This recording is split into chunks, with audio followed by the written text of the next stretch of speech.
السلام علیکم ناظرین، سفر کے بابرکت مہینے کا باقاعدہ آغاز ہو چکا ہے۔ جیسے ہی یہ بابرکت مہینہ شروع ہوتا ہے تو کچھ دین سے ناواقفیت رکھنے والے لوگ اس مہینے سے ڈرنا شروع کر دیتے ہیں۔ اس مہینے میں نہ تو کوئی شادی بیاہ کرتے ہیں اور نہ ہی کوئی کاروبار شروع کرتے ہیں۔ وہ یہ سمجھتے ہیں کہ اس مہینے میں آسمان سے بلائیں اترتی ہیں، اس مہینے کو بہت منحوس سمجھا جاتا ہے۔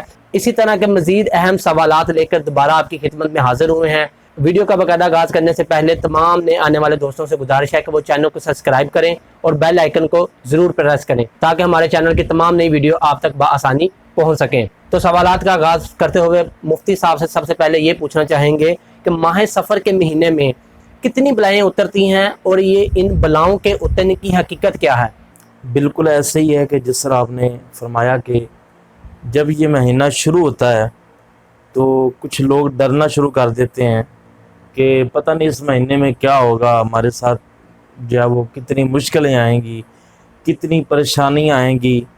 تو اتنا ڈر لوگوں کے دلوں کے اندر اس مہینے کا پیدا ہو چکا ہے کہ نہ ہی لوگ اس مہینے کے اندر کوئی شادی بیاہ وغیرہ کرتے ہیں، نہ کچھ منگنی کرتے ہیں، نہ اس مہینے کے اندر کوئی کاروبار یا کسی سفر پہ جانا ہوتا ہے تو سفر بھی نہیں کرتے۔ کس وجہ سے کہ یہ معاذ اللہ منحوس مہینہ ہے، اس کے اندر بلائیں اترتی ہیں، تو یہ بندے کے لیے ٹھیک نہیں ہوتا۔ اگر کوئی سفر کرے، کاروبار کے لیے سفر کرے، تو وہ انسان کو کامیابی حاصل نہیں ہوتی۔ تو ایسے ہی جب اگر کوئی نکاح ہو جائے یا کوئی نیک یا اچھا کام اگر شروع کر لیا جائے تو وہ پایہ تکمیل تک نہیں پہنچتا۔ تو اس طرح کے لوگوں کے ذہن جو ہے وہ اس مہینے کے متعلق بن چکے ہیں، حالانکہ یہ بالکل من گھڑت ہے۔ اور یاد رکھیں کہ یہ جو ذہن اس مہینے کے متعلق لوگوں کے ہیں، یہ آج کی کوئی نئی بات نہیں، بلکہ یہ حضور علیہ السلام کی آمد سے پہلے کے ہی لوگوں کے یہ نظریات تھے۔ تو یعنی کفار، مشرکین، یہود و نصارہ، یہ ان کے عقائد تھے اور یہ وہ لوگ جو ہیں اس مہینے کے متعلق اس طرح کا عقیدہ رکھتے تھے۔ لیکن جب حضور علیہ السلام نے اعلان نبوت فرمایا تو آقا علیہ السلام نے، بخاری شریف کے اندر حدیث پاک موجود ہے کہ میرے آقا نے فرمایا کہ لا عدوہ، کہ ایک بندے کی بیماری بھی دوسرے کو نہیں لگتی۔ سفر کے متعلق بھی فرمایا کہ یہ مہینہ بھی منحوس نہیں ہے، کہ تم یہ سمجھتے ہو کہ یہ بلائیں اترتی ہیں اور یہ بیماریوں والا مہینہ ہے۔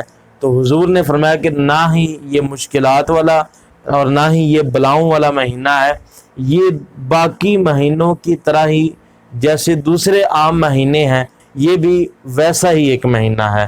ادروائز حضور نے فرمایا کہ اس مہینے کے اندر بلاؤں کے اترنے کی کوئی حقیقت نہیں ہے۔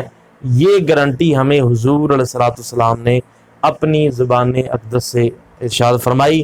تو لہٰذا اب جب حضور نے فرما دیا ہے تو اب اس بات کے اندر کوئی شک باقی نہیں رہ جاتا کہ اس مہینے کے اندر کوئی بلائیں نہیں اترتی، یہ کوئی منحوس مہینہ نہیں ہے، بلکہ یہ بھی دوسرے مہینوں کی طرح ہی ایک عام مہینہ ہی ہے۔ سفر کے مہینے کے متعلق ایک اور بہت اہم بات دیکھی جاتی ہے، وہ یہ کہ لوگ اکثر میسج کرتے ہیں اور کہتے ہیں کہ جو شخص اس مہینے کے ختم ہونے کی خوشخبری دے گا یا ربیع الاول کے مہینے کے آغاز کی خوشخبری دے گا، اللہ تعالیٰ اس پہ جنت واجب کر دے گا۔ اس کے متعلق بتائیے گا کہ اس کی کیا حقیقت ہے؟ یہ بالکل جھوٹی حدیث مبارکہ ہے۔ حضور علیہ السلام کا فرمان ہے، میرے آقا فرماتے ہیں کہ جس بندے نے کسی اور کی بات کو میری طرف منسوب کر کے کہا کہ یہ حضور کی بات ہے، تو آقا نے فرمایا کہ وہ بندہ اپنا ٹھکانہ جہنم میں بنا لے۔ میرے حضور نے ایسی کوئی حدیث جو ہے وہ نہیں شاع فرمائی کہ مہینے کے ختم ہونے کی خوشخبری دینے سے یا شروع ہونے کی خوشخبری دینے سے جنت ملتی ہو، ایسی کوئی حدیث موجود نہیں ہے۔ لہٰذا اگر آپ کو کوئی بندہ ایسی حدیث سینڈ کرتا ہے تو آپ اسے بڑے پیار اور تحمل کے ساتھ کہیں کہ بھائی یہ حدیث نہیں ہے، تو آپ اس سے توبہ کر لیں۔ تو اگر کوئی بندہ جان بوجھ کے پھر بھی کرے گا تو پھر وہ اپنا ٹھکانہ جہنم کے اندر خود بنا لیں۔ جی ناظرین، سفر کے مہینے کے متعلق ایک سب سے بڑی بدشگونی جو پائی جاتی ہے وہ یہ ہے کہ سفر کے مہینے کے آخری بدھ کو سیر پہ جانا۔ مفتی صاحب بتائیے گا کہ اس کی کیا حقیقت ہے؟ اگر آپ اس مہینے کو منحوس سمجھتے ہیں تو پھر تو یہ پورا مہینہ ہی جو ہے وہ معاذ اللہ منحوس ہے، اور پورے مہینے میں ہی بلائیں اترتی ہیں۔ تو ہم لوگوں نے خود ہی جو ہے وہ دن ڈیسائیڈ کیے ہوئے ہیں کہ یہ اس کے بلاؤں والے دن ہیں اور یہ اس کی شفاؤں والے دن ہیں، تو لہٰذا آخری بدھ کو پارکیں بھر جاتی ہیں، روڈ کے اوپر جو ہے وہ چہل پہل عام ہو جاتی ہے۔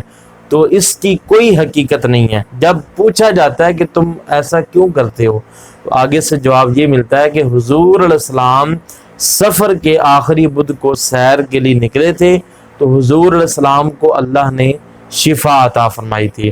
تو معاذ اللہ یہ بالکل حضور کی ذات کے اوپر بہتان ہے، اور حضور کے متعلق غلط جو ہے وہ لوگوں نے بات مشہور کی ہوئی ہے۔ حالانکہ سفر کے آخری ایام کے اندر حضور علیہ السلام کو شفا نہیں بلکہ حضور علیہ السلام کی بیماری کے اندر اضافہ ہو گیا تھا۔ حضور کی بیماری میں اضافہ ہوا، یہ کہتے ہیں کہ حضور کو شفا ہوئی تھی، تو اس لیے آخری بدھ کو اس نیت سے نکلنا کہ شفا ہوتی ہے، یہ بالکل کفریہ نظریہ ہے اور یہ بدشگونی ہے۔ لوگوں کی ویسے روٹین بنی ہوئی ہے کہ وہ واک کرنے کے لیے جاتے ہیں، صبح سیر کرنے کے لیے جاتے ہیں، تو وہ جائیں، کوئی ممانعت نہیں ہے، لیکن اس نظریے سے نہ جائیں کہ آخری بدھ کو جانے سے جو ہے وہ شفا ملتی ہے۔